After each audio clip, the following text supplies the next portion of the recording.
Hello guys! Hello Sagittarius! Welcome dito sa aking channel Sagittarius. Alamin natin ko ng messages, vibration, gabay energy para sa lahat. Ito ay general reading, so pwede kang makaresonate Sagittarius. Weekly tarot reading from January 6 hanggang 12, 2025. Okay. Sagittarius reverse, yung first card mo. Ang card na to is appetite. Okay?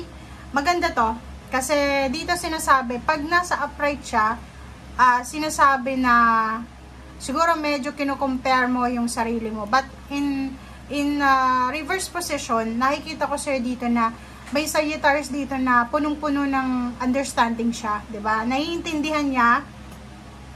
Ang Sagittarius na to ay sobrang matured, sobrang wise, na naiintindihan niya na hindi niya dapat i-compare ang sarili niya sa ibang tao. And yung Sagittarius na to, hindi siya judgmental. And nakikita ko na marami kang lessons sa buhay mo na posibleng dala-dala mo sa ngayon. Kaya sobrang wise ka and sobrang matured ka mag-isip. Okay?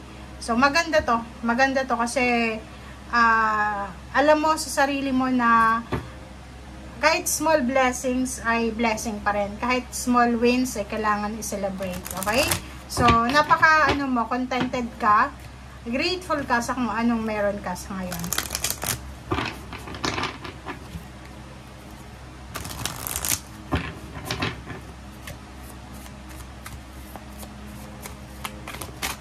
Okay. Second card natin is reframe. Okay. Diba? So, dito sinasabi ng barahan na this week, bibigyan ka ng pagkakataon ng universe na makapagsimula. Maayos yung dapat ayusin, masecure yung dapat masecure, relationship, trabaho, or ano pa man. So, dito sinasabi, this is happening for me, not to me. So, bibigyan ka ng pagkakataon, ng biyaya, ng blessings, ng regalo ng Panginoon sa linggong ito para i-correct yung mga dapat i-correct sa buhay mo, simulan yung mga dapat simulan, gawin yung mga dapat gawin, ituloy yung mga plano sa buhay or ano pa man.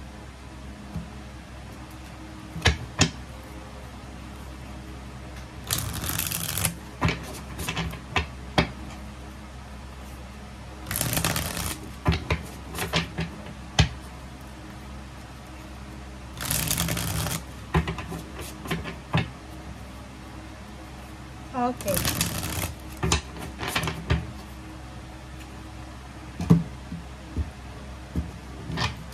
Sagittarius. First card sa third deck natin is Four of Swords. Alam mo ba to, sa lahat ng fire sign lumabas siya. So, ibig sabihin Sagittarius, lahat kayo, panoorin mo yung Aries, tsaka Leo, tsaka yung etong reading mo. Pare-pareho yung message nyo, pero iba-iba yung gustong ipahiwatig. Yung energy, pare-pareho siya. So, Four of Swords, sinasabi na pag-isipang mabuti lahat ng mga decision making, mga gagawin, binibigyan ka ng pagkakataon kasi New Year, everyday naman, binibigyan tayo ng pagkakataon ng universe na makapagsimula, kumbaga ma-remodel, may correct natin mga mali natin. But dito sinasabi na bago tayo gumawa ng desisyon, mag-meditate, mag-contemplate, mag-reflect muna tayo. And as much as possible, kailangan mo magpahinga. Kung pagod ka, busy ka sa nakaraang holiday season, take a rest. Okay? Next is the lovers. Sa usaping relationship, nakikita ko share dito, yun lang yung medyo off sa buhay mo. 'Di ba? Parang, siguro sa relationship, masyado kang nasasakal. Or pwedeng yung karelasyon mo yung nasasakal sa'yo. So, meron kayong dapat ayusin. Mayroong Nine of Swords dito sa relationship na kailangan yung pag-usapan, ayusin, and yung pag-aayos na to, hindi yung pag-aayos na dapat magsigawan, ganyan-ganito. Dito sinasabi na ayusin nyo yung relationship nyo, intimate, live-in partner, mag-asawa, mag-boyfriend, girlfriend, ng maayos. Okay? Eight of Coins, yung Eight of Coins na to is, nakikita ko sir dito na nakafocus yung iba na Sagittarius sa kanilang trabaho. Focus sila sa kanilang trabaho, sa kanilang pinagkakakitaan. Focus sila sa source ng income nila kasi siguro maraming pera yung nawala sa holiday season. So, nakikita ko sir dito na nakafocus ka. And yung iba sa'yo dyan, isa sa mga wishes nyo or New Year's resolution nyo is talagang kailangan nyo mag-work ng mag-work, di ba? Parang nasa mindset nyo yun na, ay, kailangan ko magtrabaho ng magtrabaho kasi kailangan ko mag-ipon ng mag-ipon. So, nakikita mo dito, na sa pamamagitan ng trabaho mong ito, or sa pamamagitan na itong 8 of coins na to, talagang matutupad mo yung pangarap mo. So, parang sinasabi na, if ever na unemployed ka sa ngayon, if ever na wala kang trabaho, if ever wala kang business, kung ano man tong papasukin mo na pwedeng pagkakitaan, ay posibleng siya yung magdadala sa'yo doon sa tuktok ng tagumpay mo. Okay?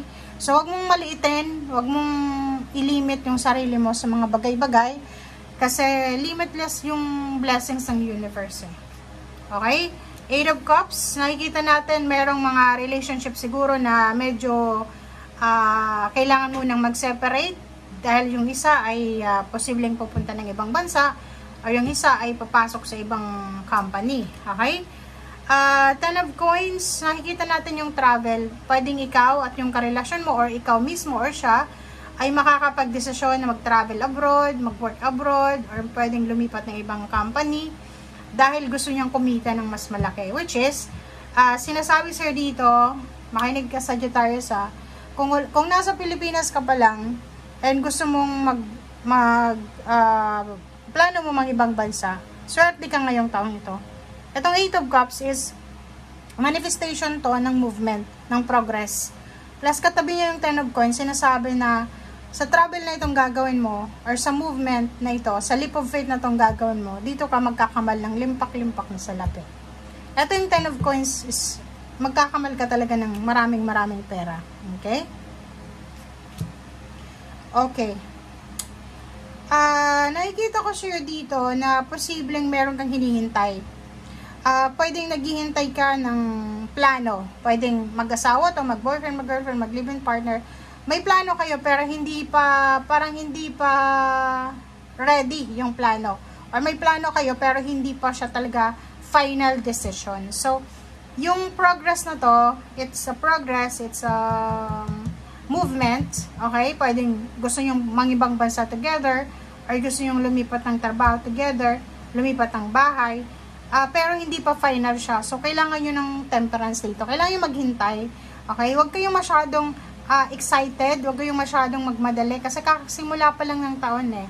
Ito, like for example, balak mong bumili ng sasakyan, huwag ka munang bibili ngayong linggong ito, okay?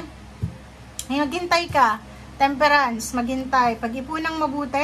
If ever lang na may gusto sa'yong bumili ng sasakyan, bumili ng bahay, bumili ng lupa, ng hulugan, 'di ba, yung mga installment, wag nyong gagawin 'yon. Temperance, magpasensya, maghintay, pag-ipunan mo muna, trabahuin mo muna bago ka bumili niyan, okay? So thank you guys for watching and see you again. Bye.